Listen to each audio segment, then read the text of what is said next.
So I think a case of Nigeria is one is politics has been so lucrative. It's the most lucrative industry in the entire world. I mean, if you want just think about any other job in the entire world, is it software engineer, even Elon Musk's job, it's not as lucrative as being a politician in Nigeria. Because you can come in within 4 years, 5 years, you become a billionaire from zero.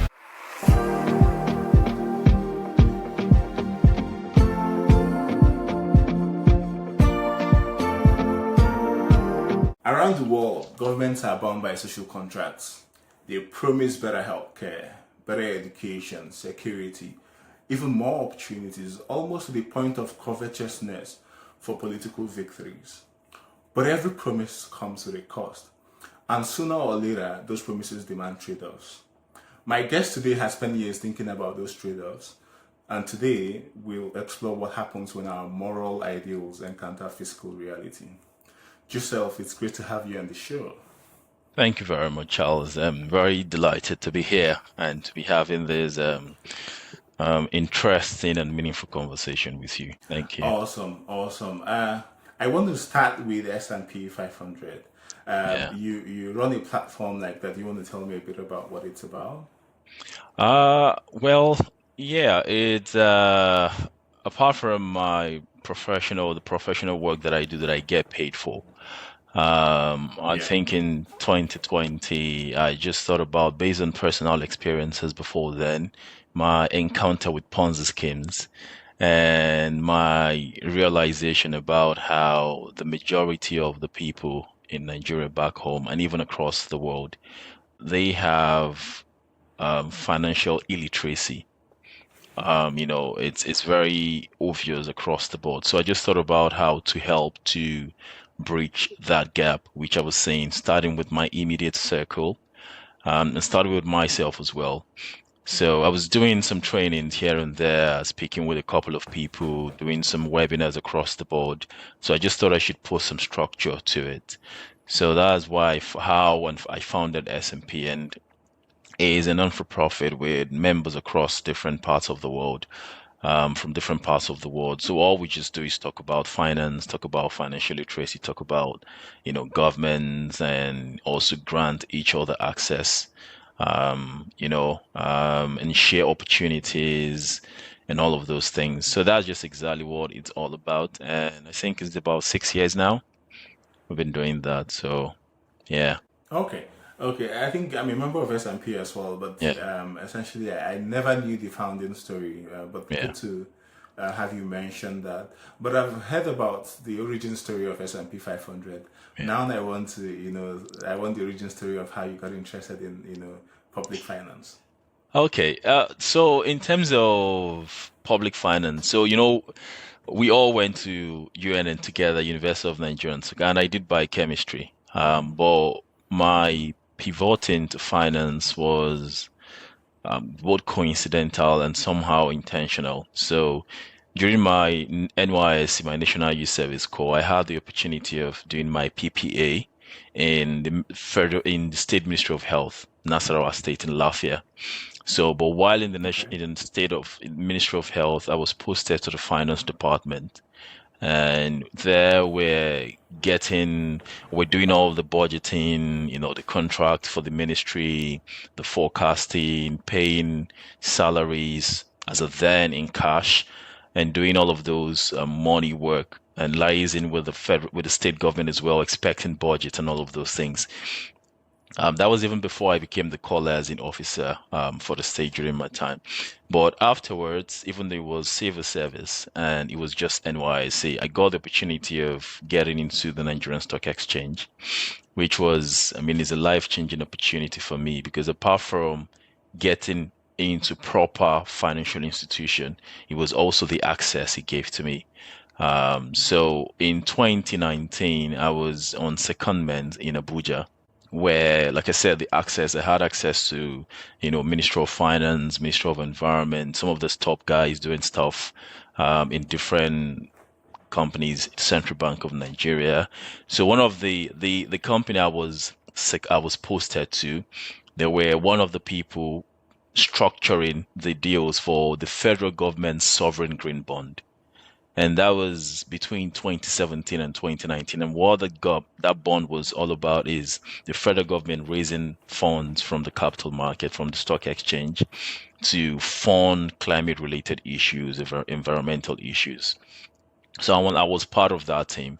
And before then, my mind about the stock market had always been about equities. I knew about the bonds part, but I didn't know I was going to be part of the people that will start the process from the start and nearly to the end of it. So my getting close to these guys that work in the federal government, how they think, how they draft policies, how even the sovereign, the green bond they were we had about three series. The green bond itself, how it all ties into the budget, how the federal government, as at that time, had some budget deficit, what they intended to do with the money, how the money would be spent and was finally spent. So I started thinking about all of those things and how the government actually has uh, a huge role or roles to play in how even the national economy functions, but it doesn't appear that way. So I started thinking about public finance. As of then, I had the interest, well, because I was at the exchange and I had just joined. I'm like, one day I would definitely do more in the public finance space. If not as one of the ministers of finance, then as a politician. But I knew I was going to get into it. So I did. I was at the exchange for the next couple of years, and I moved to the bank. And from there, I got the Chevening Scholarship to come do my master's in the UK in finance. Then from there, I was fortunate to do some consultancy stuff with some of the government establishments and civil service departments, and finally working with one of the public civil service departments that deal with government funding and taxations and all of those things. So that's how I got into it, and it's been really, really interesting how um, in the private sector we always think and we usually think about profit, but when you think about public finance, it's way more than that. Even though you're not under pressure to meet the top line and the bottom line, but the impact is way more than what you would ever think the private sector does, which is affecting and impacting lives of common people. Every decision we make is about how does this affect Joseph? How does this affect Coco as a human being? Whether be it's funding security, whether it be healthcare, education, anything. It all comes from how the government functions, how properly they function, and public finance in court has incredible role to play in making that happen. So yeah, that's how I got into it, and I've been there for a couple of years now, about 2 years. So yeah, looking forward to it. Amazing. And good to know about some of these experiences. Yeah, But if memory serves me right, that wasn't your first run-in with governance. yeah, Or even though in your current opportunities you've described, you don't essentially govern, yeah, but I remember back in school, you were politically inclined. yeah. Do you want to talk to me about that debate and the contrast between that experience and what you now know today, if there is any? Uh, so back then I was politically inclined. I would, I'm still politically inclined. But I would say I've toned it down a bit. So I'm thinking now. So back then in school, it was about genuinely being in a position of authority and power where you can make decisions with the resources you have to make the lives of other people better. That was, and I'm not trying to speak like a politician, but that's deep down genuinely the driving force. Um, and as a then in the small environment that we were, which was in the school environment, is about even in University of Nigeria then, even in special science school, you would have limited resources where they would say, this is what maybe the US, I say US, sorry, the SUG president would have the budget you'd have for school, for doing carrying out this responsibility or this obligation. This is what you have even on the faculty level, how we raise funds because the federal government doesn't give the student bodies any money.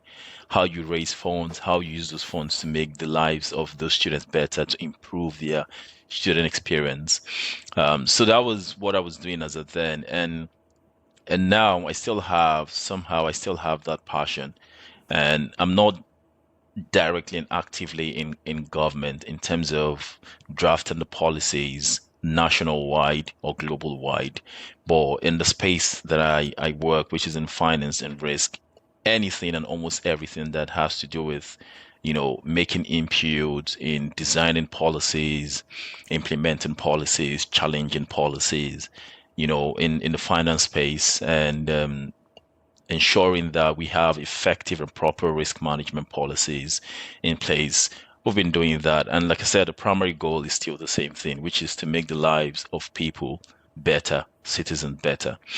Um, so that's it. If you compare this to the previous many years back, how government started in the first place, you know, Yeah. over 95% of our existence before now we didn't have structured government. So it was just when you have clans, few people, and they were doing things on their own. If you have civil unrest or disputes, people just come together. Council of elders help to fix things, address issues.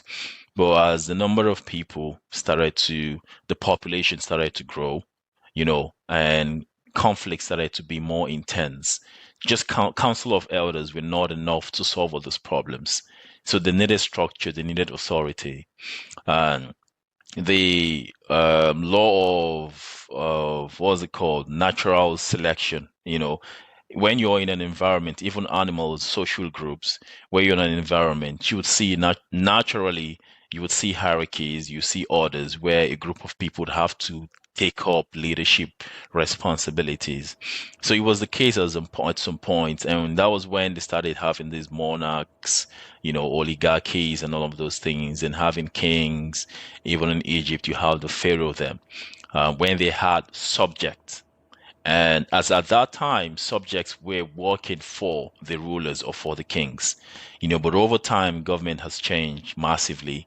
And now subjects are no longer working for the rulers, even though that may be the case in some aspects. But now the government is meant to serve the people, to work for the citizens and no longer subjects and ensure they have equal rights. They also have certain obligations to meet. So it's all about that scope of governance, being in that sphere where you've realized that the primary goal is for you to serve and to make the life of other people much better. Yeah, I mean, I agree with that. Obviously, unlike private institutions, governments are value driven. They are supposed to protect individual rights, protect economic rights, even environmental rights, and so Yeah. much more. So primarily social contracts. Do you want to talk to me about that a bit and the different ranges of how it's been applied in places you've had experience in or you've observed, Nigeria particularly, and in other global economies? Yeah. So, like you subtly mentioned, eh, Adam Smith, which is one of the fathers of economics, in the Mm-hmm. 70s, said the three primary roles of the government is to ensure security, justice, and public goods. Although he was arguing for free markets, but over time, especially after the World War II, we had what they call welfare states in the Western world. And that is where you have the social contract. People had to come to ensure that the function or the roles of government is not just about ensuring protection of lives and properties and, ensuring rights of citizens is way more than that. And that is caring for them, providing welfare for them. So in places I've worked in Nigeria, unfortunately, because it's a developing country, and since I was born, we've always been saying we're still a young country. We're still a young country. We're just 65 years compared to other countries we're comparing ourselves to. Or we like to Yeah. compare ourselves to like the US or the UK. We don't like to compare ourselves to countries like Singapore. But that's a conversation for later. Let me leave that part. But my point is we're not really um doing as much in terms of the social contract part, in terms of the welfare of the people as a country back home in Nigeria. We've not even executed the primary or the fundamental responsibilities like Adam Smith spoke about, which is providing, even if it's just basic amenities in terms of good roads, in terms of security, of lives and property, in terms of rule of law. We don't even have some of those things. So I think it's still very, very far-fetched in that space and in Nigeria as a country. But in other parts of the world, in the UK, in the US, is a common theme where almost every government or any regime that comes into power, the first thing that they do and they should do and they can do, because if you don't do that, your chances of winning elections is almost zero, is to ensure that the Yeah. social part and the social needs, the welfare and the well-being of the people is one of your priorities. In terms of when people are unemployed, who cares for them? The aging population, who cares for them? Is it supposed to be primary and mandatory responsibility of the government, or will the government just decide to take off that responsibility because it is morally right to do that? Or they think we're doing this because we have all the resources in the world to do it, or so that's one of the things I've seen across the Western world compared to back home, how they've moved past all those basic things in terms of we have to build roads, we have to build infrastructure, we have to build hospitals. They've moved past that phase, and they're more on the social part of governance now, and the well-being and welfare part of governance, especially in the UK and the US and even in Canada. So I think that's been my experience so far in those spaces. Okay, great. And you made a lot of reference to Adam Smith.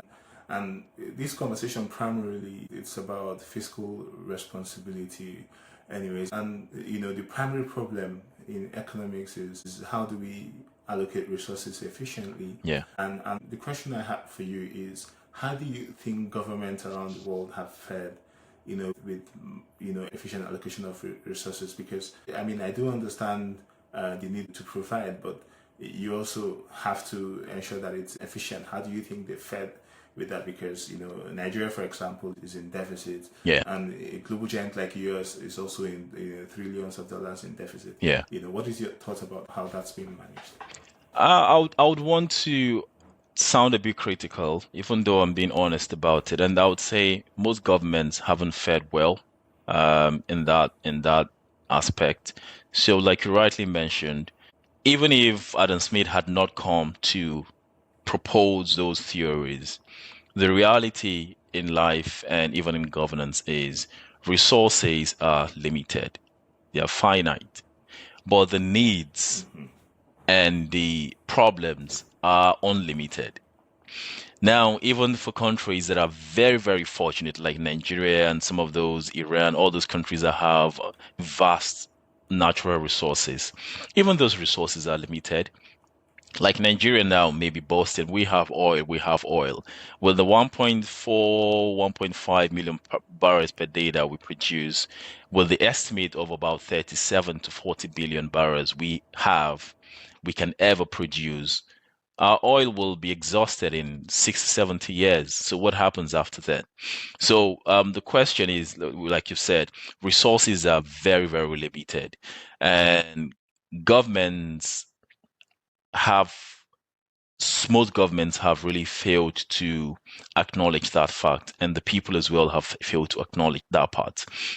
Now, in terms of the responsibilities that they have, like I said, without necessarily sounding partisan or denigrating the image of certain countries, most countries as well have allowed corruption, bad leadership to worsen or further limit their capabilities of carrying out those functions, which is allocating resources where it is going to be most used, relevant and most used, because they embezzle public funds instead of using public funds to do relevant things to help, build the economy, stabilize the economy, help fund education, healthcare.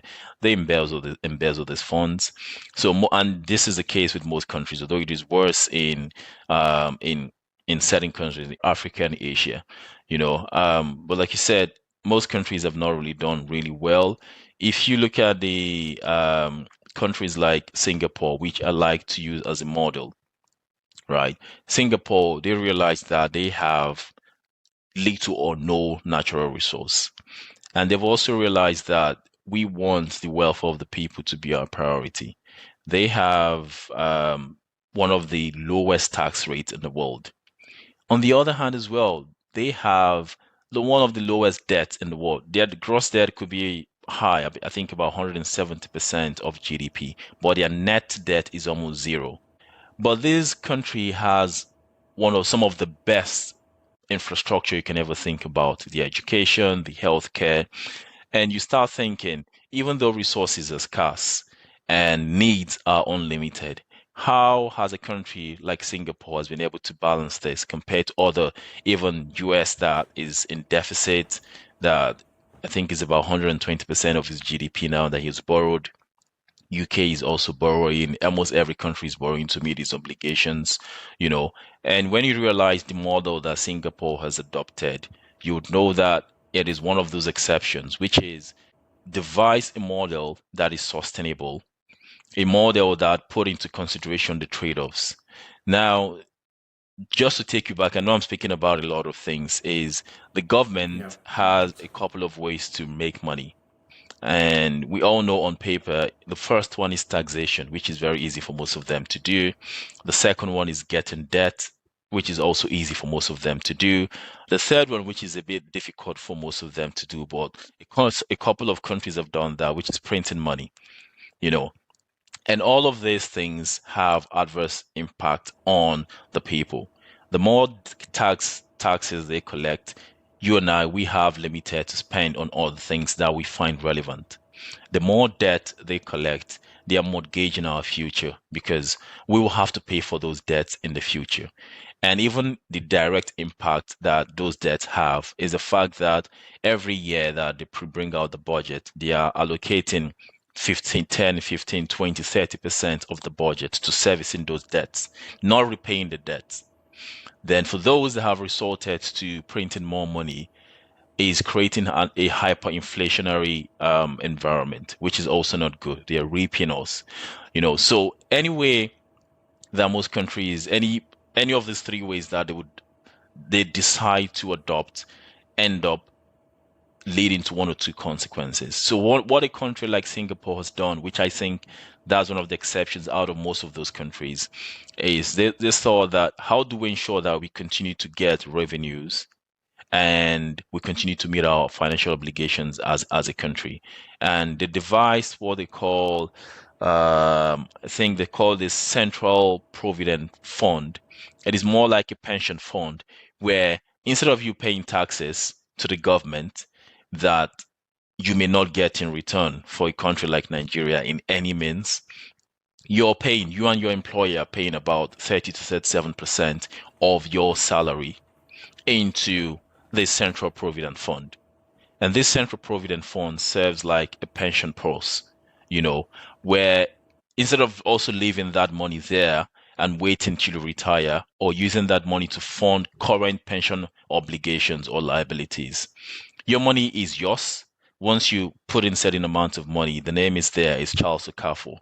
But while we wait till you retire, we are using that money to invest in different countries, in the stock market, in different investment opportunities, getting return. And historically, they've been making an average of 6% every year on those monies. And that's how they've been able to maintain very low tax rate in that country, still fund world-class infrastructure, take care of the people. They would not I would not classify them as a welfare state like the UK or US, that spend money on people that are unemployed to get them out of unemployment and stuff like that. But I mean, they've been doing incredibly well as a country, without incurring much debt, and without overtaxing the people, and also without printing much more money. So I think these are just some of the Um, trade-offs. Yeah. do you mean that the ROI on the provident funds is utilized by the government? Is that what happens there, or Yes. the individual? So it's Okay. utilized by the government. The individuals don't get access to that money until I think they're about 50 or 55 years. Then you can access certain amount of that money because it is your money. It is more like, your pension. But the good thing about it is just like doing every other pension that all of us do, whether it's contributory or benefit, is you have access to that money on six, and you're having 6% annual on the amount of money you have in that pool for the rest of your life. If you're going to live up to 200 years, you will continue to get paid certain amount of money until you die. So even after retirement, you can see you still have some form of social security. You have that money you can use to fund, your retirement after you're done working. And one of the why I think that's one of the best models that most countries should consider is because it it enables people to think towards productivity, and people would want to work hard, want to get into employment, any form of employment to, to ensure that they're also contributing towards the growth of the country, the economy, and also their future. Unlike in the other case where in some countries like in the UK or even in the US, if you meet certain criteria, eligibility criteria, and you're unemployed, you have this certainty that the government will take care of you, which is a good thing, and is one of the core crux of this conversation we're having, which is a good thing, is a morally right thing to do, but it has adverse effects because when you continue to do stuff like that as a country, you don't even have enough resources from the taxpayers to fund those obligations that you've initiated for the sake of morality. And on the other hand, as well, the few people, because human beings have tendencies to abuse systems and abuse policies, the few people that may have the capacity to work would no longer have any incentive to work because if they can declare that they are unemployed and they can always get benefits from the government, what is the essence of working? You know? So I think that's just the case so far. Okay, thanks, Joseph. And how do you think we should start working back on some of these problems by first having frank conversations around what the issues are, and at most propose or debate solutions. And I'll be a bit specific. Oftentimes in economics, forward guidance would, often be attributed to central banks. But Yeah. I also think it should go beyond that. And more recently, we saw Germany making changes to how people apply and request and, get approved for sick leave. And I think the problem was that people go, I think, 2 months, 3 months in a year where they are legally not able to work, and that means that their employers have to really suffer for that. And this also goes to other sorts of social contracts that government have with these people. How do we begin to have frank conversations about some of these challenges and where we can walk back some of these things and how to make them better? Of course, we're not going to withdraw Yeah. all the welfare that is available, but how do we begin to have frank conversations around what the problems are to even begin to look for possible solutions? What do you think? Yeah, it's a difficult question, especially when you think about implementing it in practice. And that's because once you adopt that model where there are social contracts, people have they've already they would know that there are benefits that they need to get, certain things they would need to get from the employees, from the government. Taking that away from them is way much more difficult to do than even implementing in the first place. So it's very difficult. But the first step, like you said, is for the government, which unfortunately, unlike most companies, even though most companies have CEOs that come and go, but most companies know that they have a lifespan. They know that certain decisions that they take, if they take certain decisions, they will die next year. They will go bankrupt next year. But the government, they know that if they take certain decisions, the worst case scenario is they find themselves in financial crisis and they will get some aid or get bailed out, you know. Um, but my point is, if those in government, those responsible for these things, begin to have honest conversations among themselves before even getting to the citizens to say, what is the realistic thing we can do with the resources that we have? And how do we ensure that the next guy that is trying to come into power is not making promises just to score points?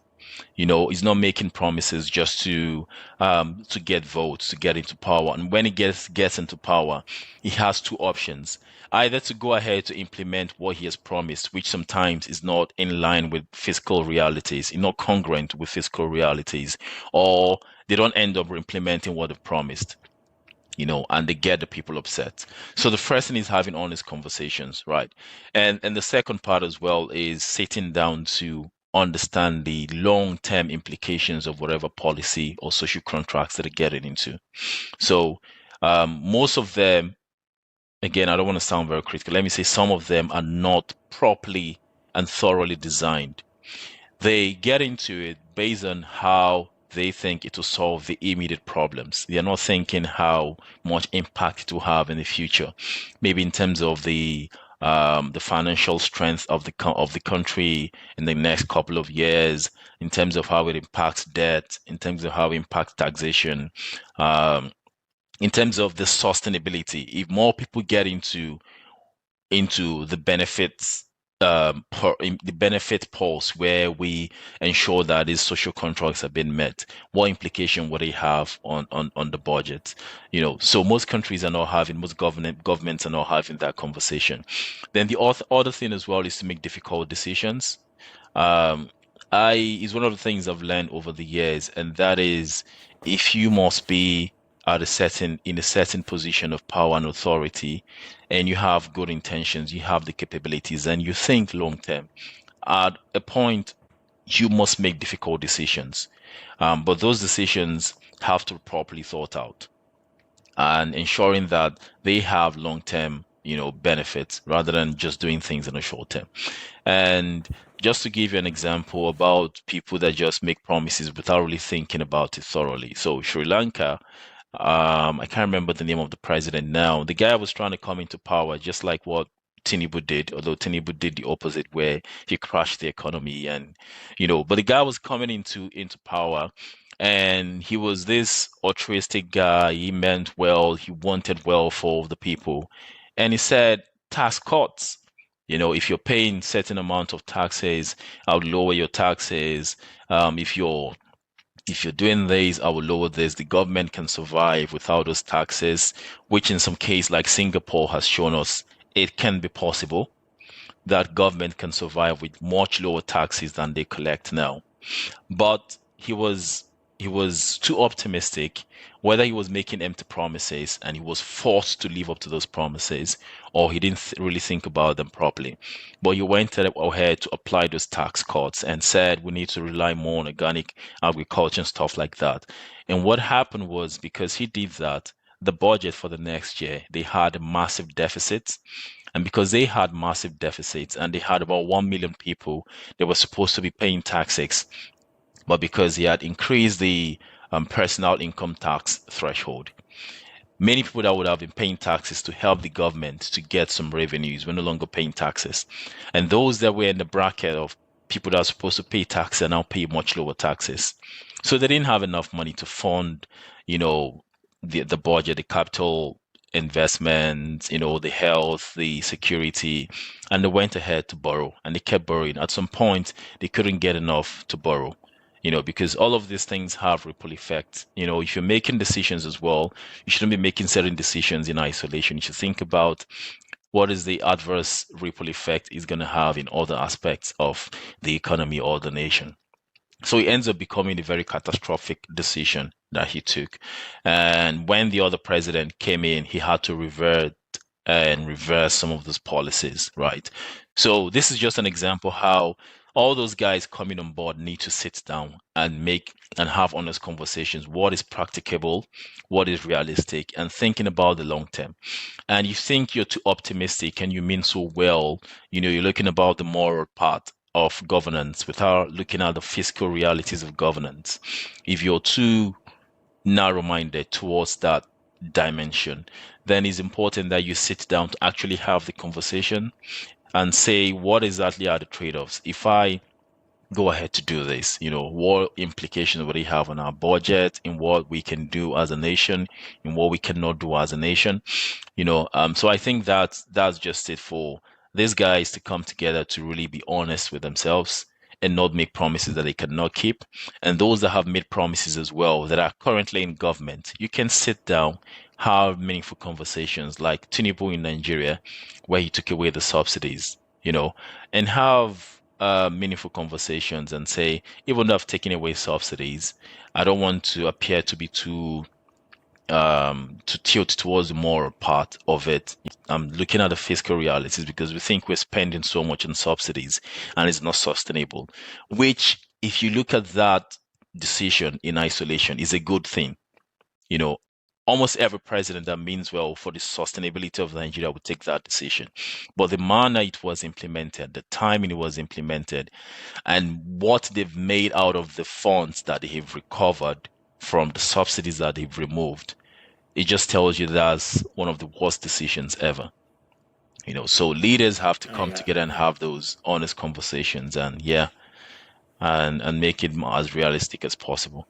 I certainly agree with you. And while we are on public finance as well, a big problem we see, or I see as well, is the free rider problem. And whether it is tax avoidance, but more the fraudulent applications of social welfare, especially by certain citizens. So they tend to game the system by being technically qualified Yeah, for welfare when they are quite capable of yeah, just carrying out day-to-day activities. And then they also, obviously, because public goods are not rivalrous, so they have to also use that. So and they're also quite capable of earning income, but they just yeah. don't want to. And these are part of the things that continues to increase budgets every year. How do you think that problem can be dealt with? Yeah, so just to use UK as an example, the Department for Work and Pensions, they are responsible for giving out these monies either through universal credit or, they have different schemes and names they call it. And they themselves have recorded massive fraud, how much they've spent on those that are not originally eligible to collect those monies, you know. And I don't have the right figures now, but just to give you context, the amount of money that they give out to fraudulent claimants every year is enough to build at least one world-class hospital. And some of those guys just get this money. Some of them may even be working, or they're collecting cash. So they're not getting paid by an employer where they're using their national insurance where you can track the inflow of cash, you know. You don't have employment records, but they're working. Some of them are working and they're still claiming, from the government. Some other people as well will have a family where maybe the mother may have one or two disabilities and she would have a child and they would find a way to say, oh, my child has autism, my child has this, and I would need, support, government support for vulnerable people, and they'll be making claims. So yes, there've been billions of pounds going away out of the government coffers in that manner.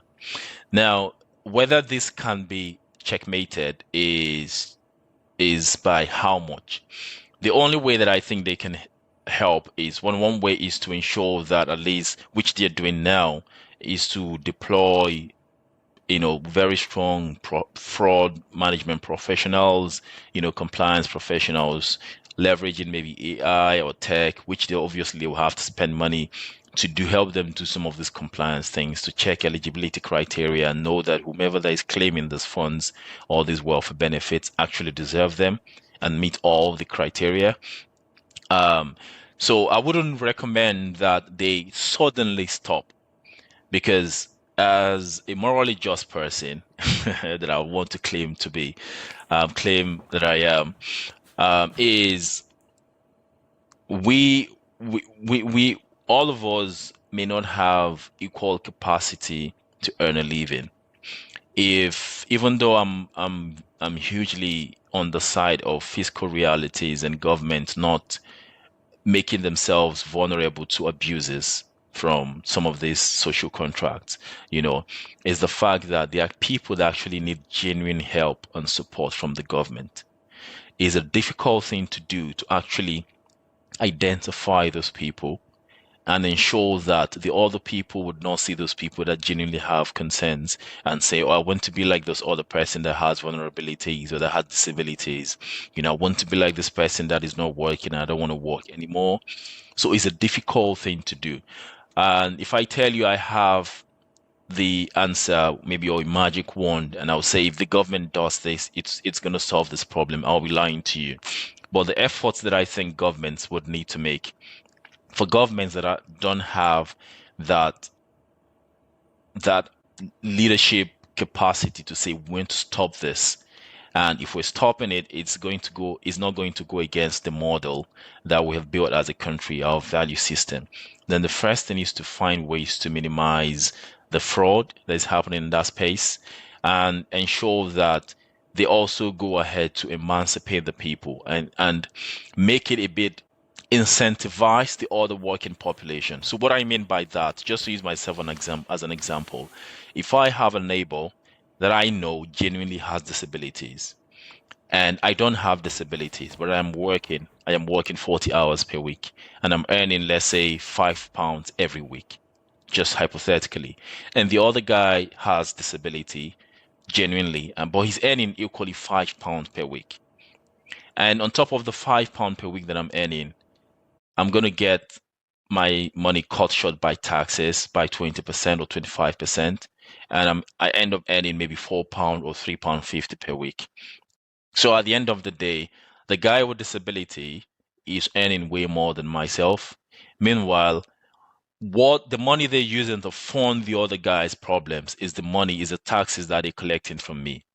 So if I don't have the strong intention to say I want to continue to work because it's productive for myself, for my life as a person, or I'm looking forward to going past working £5 per week, I'm looking forward to £10, £15, per week. I'm likely to get demotivated and I'm likely to want to be like the other person. So one of the things government may do is to make it easier and incent to add more incentive to the working population. You know, those people that pay the taxes, make it a bit easier for them, make it motivate them to do more. And one of the ways you can motivate them, like I said, which is very possible, Singapore has shown us, is to cut down taxes on the lower earners. So if you have someone that is earning certain amount of money and you're still taxing the person, taxing the life out of that person. Meanwhile, the other person may have disability, but he's making all the money and getting all the money and enjoying the life. You would have some people that have the capacity to work, but because there's no incentive to work, I'm putting in more hours, working my heads off. I wanted to say something else. Working my heads off. And at the end of the day, I'm getting taxed certain amount of money and I'm earning less than the other person that has no work to do. Then I have no incentive. I'll rather go find a way to fraud the system, and to scheme the system and start making money. So that's one of the things government would need to do. Like I said, the first thing is to find ways to block those loopholes by putting enough compliance checks, fraud management systems in place, then incentivizing the working population to also ensure that even those that may have capacity to work but would not want to work ordinarily would have reasons to not want to work. And if they do that, like I said, almost all these things have a ripple effect. If you have less people depending on the government, on social welfare, on dependent on the social nets to get funded because they're unemployed, they have vulnerabilities, you're likely to have more people that will tip towards the working population. And as you have more people working, you have more taxes you're generating, you know. So that's one of the things. Then the other thing as well, some governments are concealing their ulterior motives behind this social contract. So certain governments as well would say we want to appear morally upright, we want to appear like we care for the people, and we spend certain billions of naira, billions of pounds every month solving these problems, want to continue to get more money. Meanwhile, they're not using that money to do exactly what they ought to do. So it's a difficult thing, and it starts with leadership. So if you have the right people in place with very strong characters and credible leaders, and I think these things they can start implementing some of the solutions. But like I said when I started, I don't think there's any solution that you would say is once they implemented all the problems are solved. It's a difficult one to do, True. but they can start somewhere. I agree. And I had wanted to ask you about how government can generate more revenue, but yeah, I think you did answer it in your question, especially when we were talking. And I think, generating more revenue is good, but it doesn't solve the problem because it sort of also increases the amount of requests that people put to the government. And we also do not trust the government enough to spend Yeah. wisely. And if they don't spend on social contracts, they generate problems they want to spend in.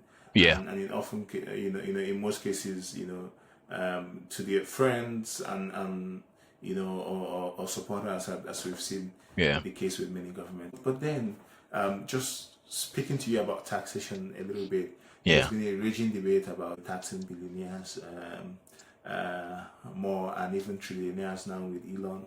And I'm on the side that it's a stupid idea, anyways. But again, you're my guest today, and I wanted to um, get your view on Yeah. that. Uh, well, I would say I'm in between, in the sense that it just depends on what is in play at the moment. Now, I don't even have to be a billionaire or a millionaire to know that it is not, I wouldn't really be happy if the government is trying to overtax me simply because I'm a millionaire. So the UK had what we call this ISA, which is investment something, where it's tax free. You can put certain amount of money up to £20,000, and you're not going to get taxed for it, and you're going to get some returns on Lifetime or per annum. per annum. Yeah, Okay. so you're gonna get set returns on investment. If you invest in shares from that ISA account, you're not gonna get any capital gains tax. If you invest in the government bonds from that account, that was the case. But last month they said, regardless of whether you're investing from ISA, in fact, ISA would now be taxed at 22%. And this was never the Wow. case. So it's a recent policy. Now, the question you ask is, what exactly are you trying to promote by overtaxing certain people, overtaxing certain um, means of people making money, you know? So if you're thinking that by continuing to overtax people that are trying to make money from the capital market or from any other means that you're depriving the billionaires from doing that, then it's not a good decision because what usually happens is when these billionaires realize that a certain country is trying to tax them to death, there's capital flight. They take the money away from that country to another country. There are a couple of countries now that will give you massive opportunities to invest in their country, like Dubai, even Singapore, with little taxes compared to other countries like the US or UK. So in my opinion, I would say it just depends on what is existing at the moment. How much tax are you collecting from the rich or from the wealthy? If what you're collecting from the rich and the wealthy is unbelievable, then I don't think it is right because what you're doing is you're disincentivizing them from leaving the capital in the country, which they're using that capital to ensure there's offering opportunity for employment or providing labor, supporting economic growth, doing one thing or the other, and I don't want to sound very capitalist, but if someone has worked really hard to make certain amount of money, Why should you just keep taxing the person because you think the person is a millionaire or a billionaire?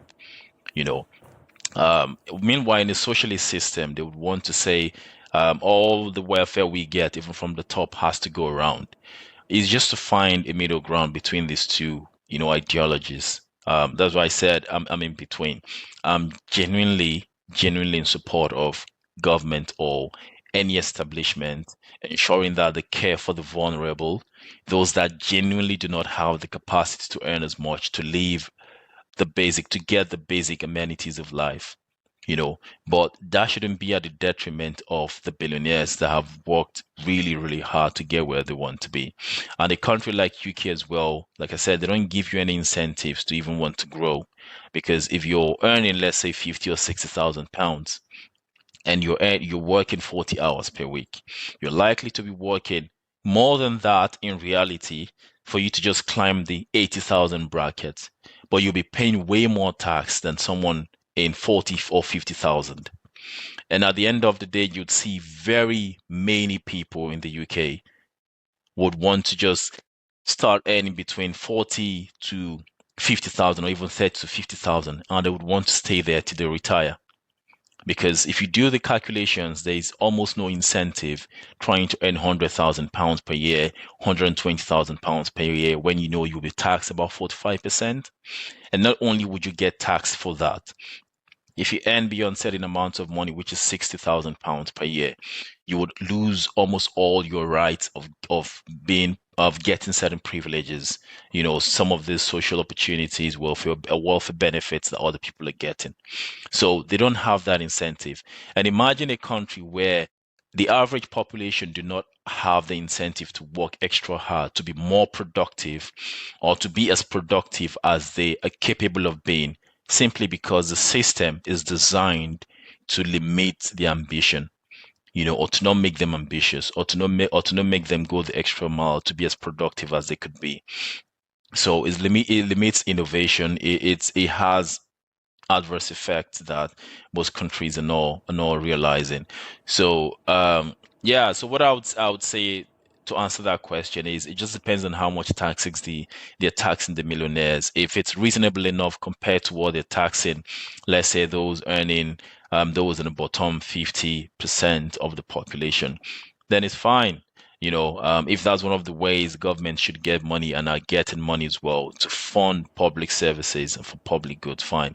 But if you're deliberately overtaxing the rich simply because you want equal distribution of wealth or redistribution of wealth, or you just don't want certain people to be so rich that they're too powerful, more powerful than the government, then I don't think it's the right thing to do, in my opinion.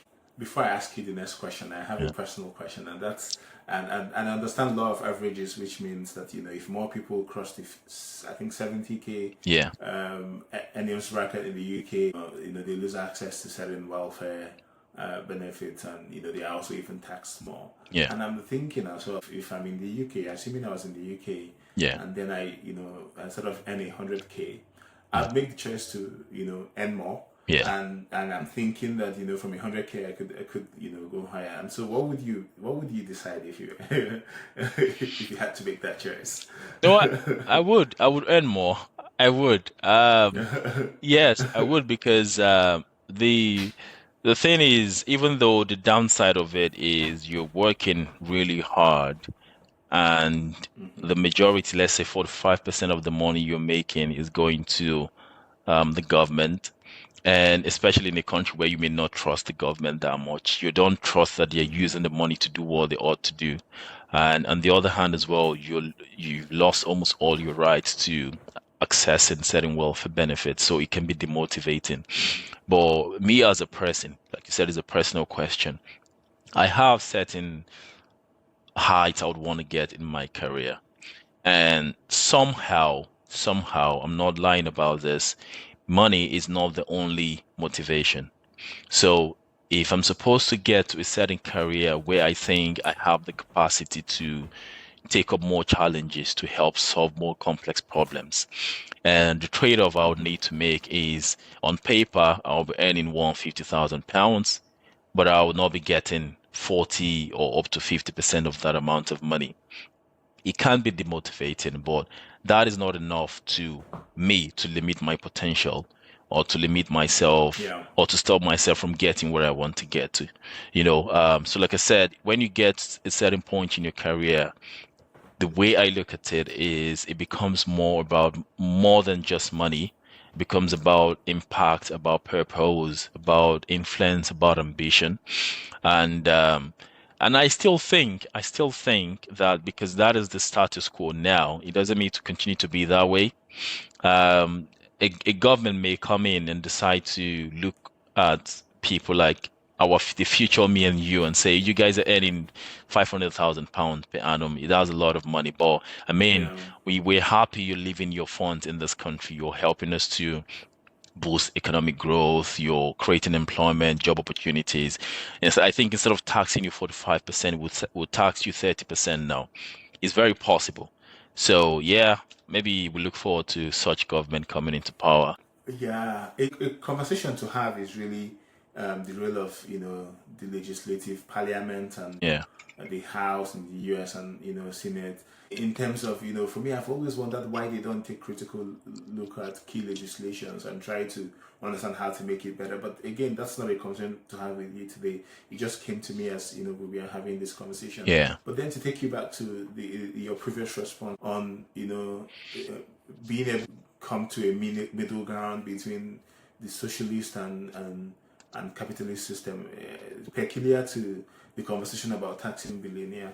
And for me, it's still neither here or there for me. yeah, And the problem for me is uh, the conversation around taxing billionaires is really about capital gains tax, taxing them based on their net worth. We know that nobody has that amount of money.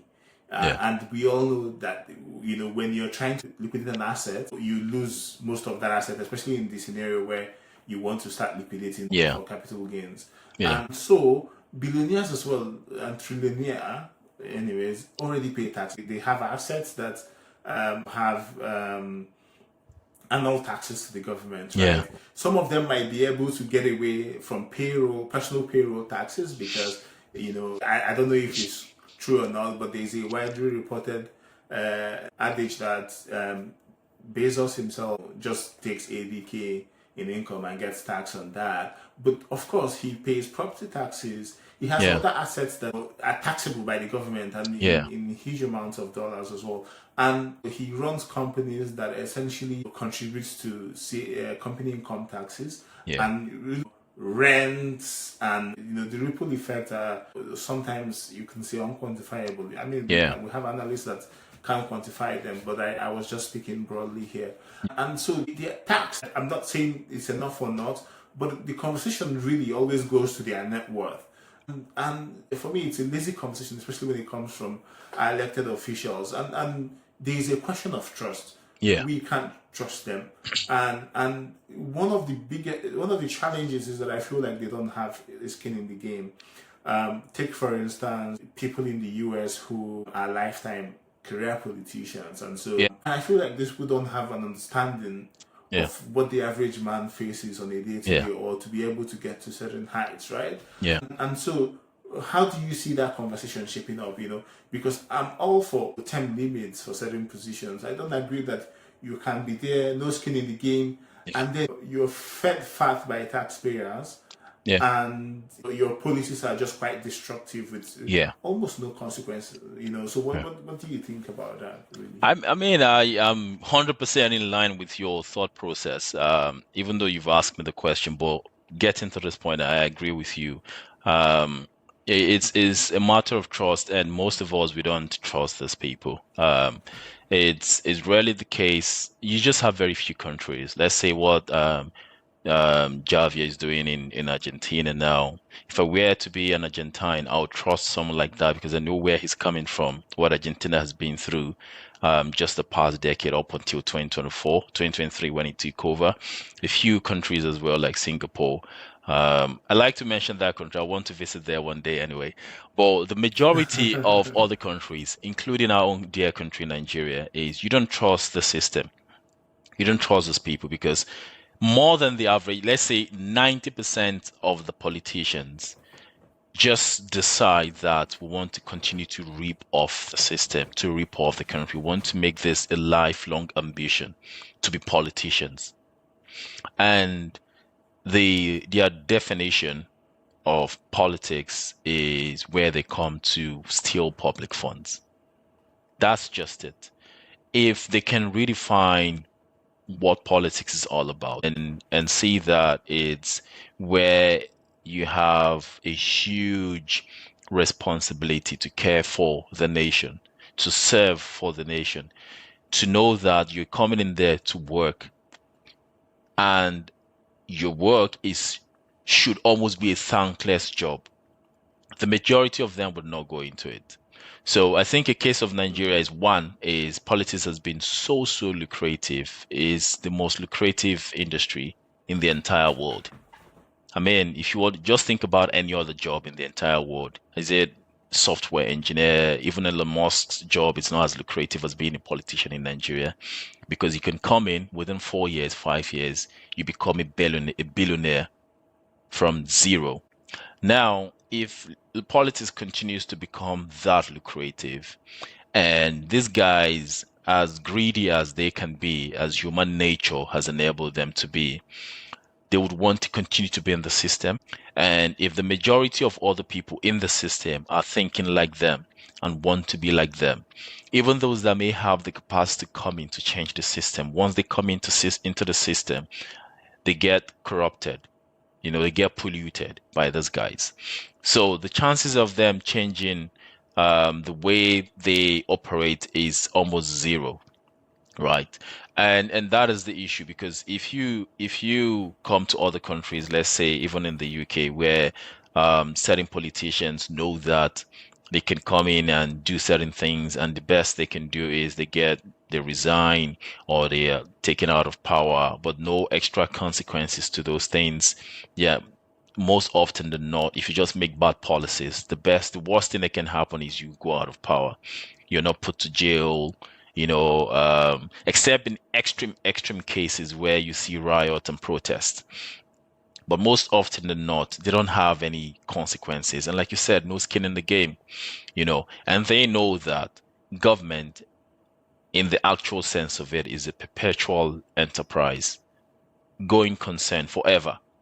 So even if they rip off this country, let's say the debt to GDP, let's say US now is about 120, 125%, and Trump decides to get more debt, like Bola Tinubu is getting in Nigeria, and he increases that debt to 200%. The worst thing that can happen is they will ask him resign. He resigns, well, he's likely not to be put into jail, but he has impacted the lives of many Americans. So I really I agree with you on that, and I just don't know how best we can solve it because again, one of the things I have come to understand in terms of democracy that most people like you and I do not know is we have the power, the masses, we have the power. We have these guys are supposed to serve us. We have the numbers. That's why we call it masses. They call us masses. The percentage of politicians in power and the percentage of even the police people, the army is not up to 1% of the entire population. So if we as citizens can decide and rise up to say, I mean, we've thought about this thing very critically and we don't think this model is working, or we don't think you have good intentions, and we don't think you're coming in to work as a politician after 8, 5, 8, 10 years and you leave. I mean, we have to make something happen. But that is almost Yeah, impossible to do because within the populace, within the masses as well, there are people that want to be like those politicians. There are people that are acting like those yeah, politicians in their own spheres, of life. So that's it. The other thing as well is to make it a mandatory law in a country to say over your entire political career, just the way we have pension age, the maximum you can do is maximum of 70 years or maximum of 20 years in office. In it's Nigeria, an age limit, yeah. in Nigeria, it's maximum of 65 years retirement, 60 years retirement, or 35 years in office, the maximum. Even though, let me not deviate, even though that's a funny thing because the pension age is way more than our lifespan in Nigeria. So you're likely to die even before you retire, based on the numbers. But that's the different ball game. But you say that if you're a politician, you can hold a maximum of two different offices to full term. Let's say 8 years, 8 years, 8 years, or three different offices, 8 years, 8 years, 8 years, that's 24 years. Just put a cap on the number of years that you can take up public office as a politician, or the age that you can apply, that you can take up offices as well. So once you get to 70 years, which is, I think that's the age for professors and some lawyers, then you just retire. You Yeah. are ineligible to be voted for. You are ineligible to take up any position of power. So if we come together to enact such a policy, it has its own consequences. I'm not going to lie. At least one of it is you're likely to have very good candidates that maybe beyond 70 that could do well, even if it's just on a one-term base. You lose out on that pool of candidates, But when you think about the problem it will help us solve, I think that's one of the solutions we would need to adopt. But implementing it in reality in a country, especially like Nigeria, is almost impossible because the people are not ready. We are not even ready, to make that Yeah. happen. So as long as politics continues to be a very lucrative area and you have the capacity of having the skin in the game, you can come in, spend a Yeah. couple of years, maybe just sit in parliament or national assembly. Sometimes you don't even make any proposal. You don't challenge the bill. You don't do anything. You just come. You you drink your beer, you eat kuli, and you spend the money in expensive hotels in Abuja. You spend time with the women. The next meeting you come in, if you attend, then you do that for 8 years. Maybe if you're a senator, then you move to another political office. You do that, you recycle from there. You Yeah. move to governorship, you recycle. If that becomes the model, the framework, then I don't think we'll ever get to a point where these guys would take governance very seriously. I agree as well. And I have some more ideas and more questions, but unfortunately, we have to call time. Oh, And so thank you for joining us today, Joseph. I yeah. really appreciate it. Yeah. Are we done? I thought we had more questions. It's been an interesting conversation, honestly. I thought we Yeah, had more yeah, time. yeah. No, Okay. we don't. We don't. We have to call time now. And Okay. thank you so much for being on the show. Yeah. Thank you. It's easy to debate what government should do, but it's harder to decide what they can afford to do. Somewhere between those two questions are the choices every society eventually has to make. What are we willing to pay for? Thanks for listening, and I'll see you in the next episode.